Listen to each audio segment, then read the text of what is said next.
the God of Abraham, the God of Isaac, the God of Jacob, the God of me. Hey guys, people, it's China the Israelite, and today we're going over how the day starts in the evening. I kind of touched on this in my Sabbath video, commandment number 4, if you want to watch that. But I always said that I was going to make a more in-depth video about it. So let's begin. Genesis 1, verses 1 through 5. In the beginning, God created the heaven and the earth. And the earth was without form and void, and darkness was upon the face of the deep. And the Spirit of God moved upon the face of the waters. And God said, "Let there be light," and there was light. And God saw the light, that it was good. And God divided the light from the darkness. And God called the light day, and the darkness he called night. And the evening and the morning were the first day. So I wanted to point out how it says the evening and the morning were the first day. So that lets you know the order of things, okay? Because the evening was first. You have to remember he saw darkness first, and he said, "Let there be light." So let's get a witness to that. If we just keep reading. Genesis 1, 6 through 8. And God said, "Let there be a firmament in the midst of the waters, and let it divide the waters from the waters." And God made the firmament, and divided the waters which were under the firmament from the waters which were above the firmament. And it was so. And God called the firmament heaven, and the evening and the morning were the second day. So it just reiterates that.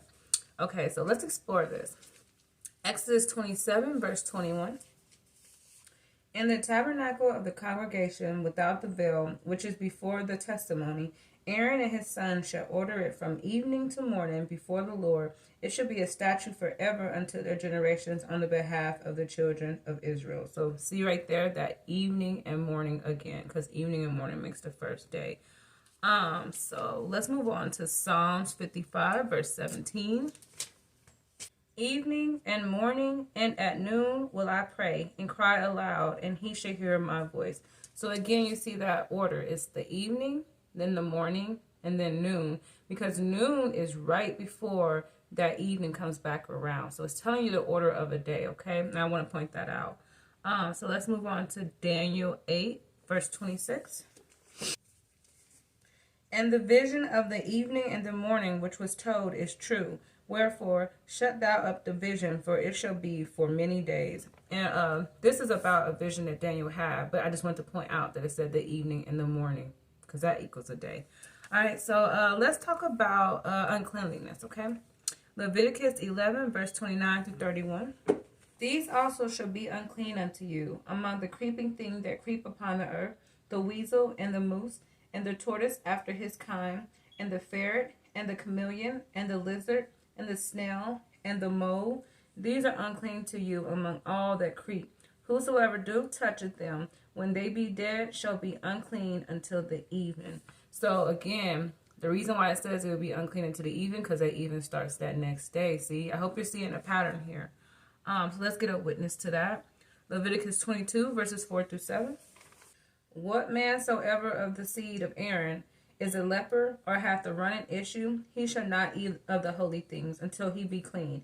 And whoso toucheth anything that is unclean by the dead, or a man whoso seed goeth from him, or whosoever toucheth any creeping thing whereby he may be made unclean, or a man of whom he may take uncleanness, whatsoever uncleanness he hath, the soul which hath touched any such shall be unclean until even, and shall not eat of the holy things unless he wash his flesh with water. And when the sun is down, he shall be clean, and shall afterwards eat of the holy things, because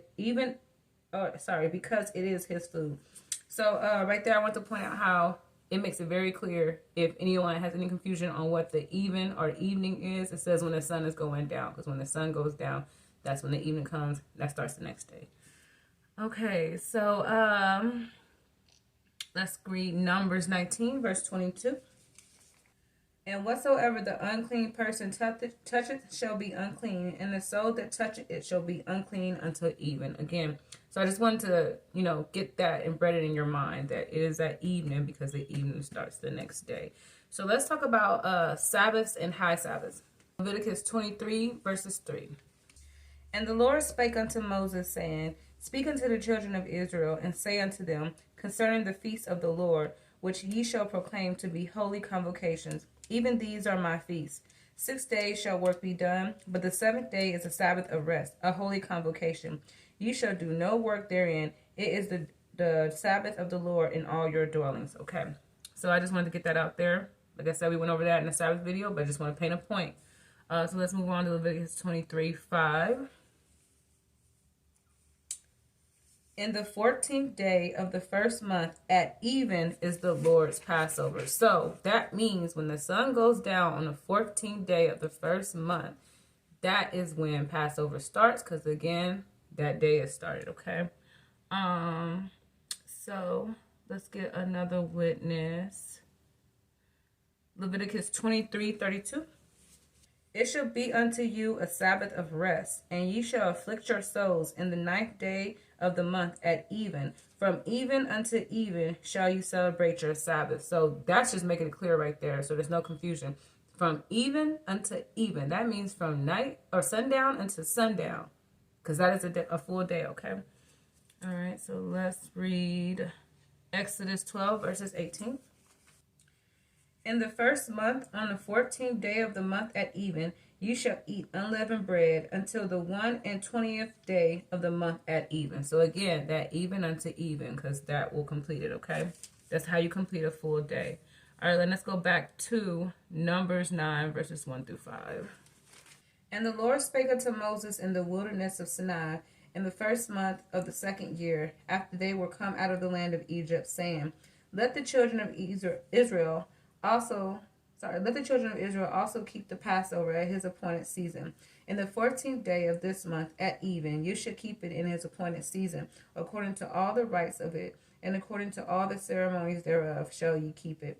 And Moses spake unto the children of Israel that they should keep the Passover. And they kept the Passover on the 14th day of the first month at even in the wilderness of Sinai, according to all the Lord commanded Moses. So did the children of Israel. Okay, so right there, like I said, that's just another witness to Passover starting at even on the 14th day. Okay, all right, so let's get a witness to that. Deuteronomy 16:6.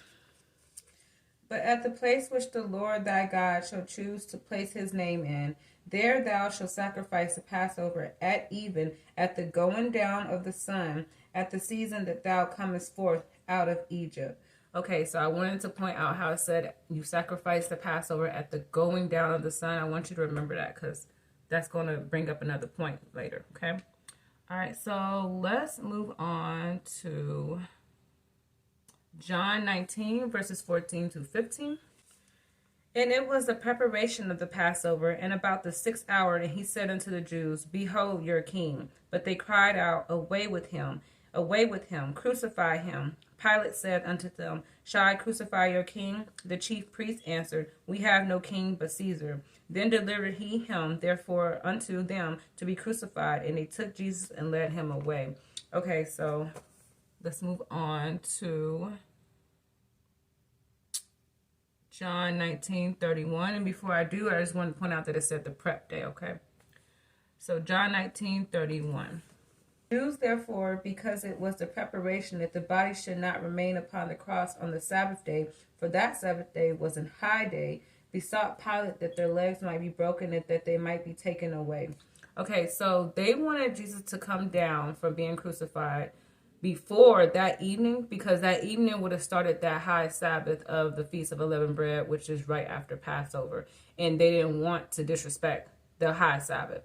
So right there, that's why they asked him to do that, because it was about to become even, and they understood that the even start the next day. And that's also why they were calling it the prep day. Okay, so my video got cut off a little bit there, you guys. But I just also wanted to point out that in that verse that I just read, that you notice that it said in Deuteronomy 16, verse 6, that it said, sacrifice the Passover at the going down of the sun. And Jesus was crucified at the going down of the sun. It was actually darkness right after he was crucified. So I just wanted to point that out. So let's move on to Mark 15, verses 42 through 43. And that's how you know Jesus is our Passover, by the way. And now when the even was come, because it was the preparation day, that is the day before the Sabbath, Joseph of Arimathea, an honorable counselor, which also waited for the kingdom of God, came and went in boldly unto Pilate, and craved the body of Jesus. And Pilate marveled he were already dead, and calling unto him the centurion, he asked him whether he had been any while dead. Okay, so I just want to point out that, again, that was that prep day. And when it says before the Sabbath, it was talking about that high Sabbath. So he wanted to take Jesus' body and prepare it before that high day started, okay? So let's get a witness to that. Luke 23, verses 52 through 54. This man went unto Pilate and begged the body of Jesus, and he took it down and wrapped it in linen and laid it in a sepulchre that was hewn in stone, wherein never man before was laid. And that day was the preparation, and the Sabbath grew on. So that was a witness to that verse we just read in Mark, okay? Now let's move on to our last verse, John 20, verse 1. The first day of the week cometh Mary Magdalene early, when it was yet dark, unto the sepulchre, and seeth the stone taken away from the sepulchre. So you see how it says early the next day on the first day, but it says it was still dark. So that's how you know that the day starts in the evening, okay? So I just wanted to wrap that up with that verse, because that kind of concludes everything and lets you know the day always starts with the evening first and then it ends. My video got cut off again, but we gonna get through it, okay? So for homework, I want you guys to read 1 Kings chapter 18, verses 25 through 39. And it's an amazing story about how the high prophet Elijah showed that God was God over all, okay? So I hope this video was edifying for you guys. I hope you got something out of it. Keep reading scriptures. Keep keeping the commandments. And thanks for watching, you guys. And remember, Israel, Israel.